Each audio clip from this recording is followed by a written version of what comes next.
This is why it's important for you to know about hypothyroidism. Hypothyroidism occurs when your thyroid gland doesn't produce enough T3 and T4 hormones.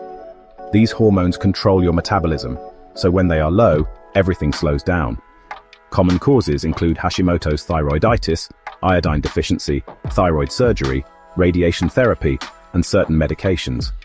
Sometimes it is present from birth.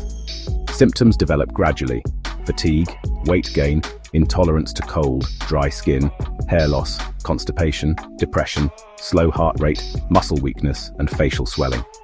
Women may experience irregular or heavy periods. If left untreated, it can lead to a serious condition called myxedema, extreme lethargy, slow heart rate, and swelling. Risk factors: being female, family history of thyroid problems, iodine deficiency, autoimmune diseases like type 1 diabetes, aging, and previous thyroid surgery or radiation. Care and prevention: eat a balanced diet rich in iodine, manage stress, get regular thyroid function tests, and stay active.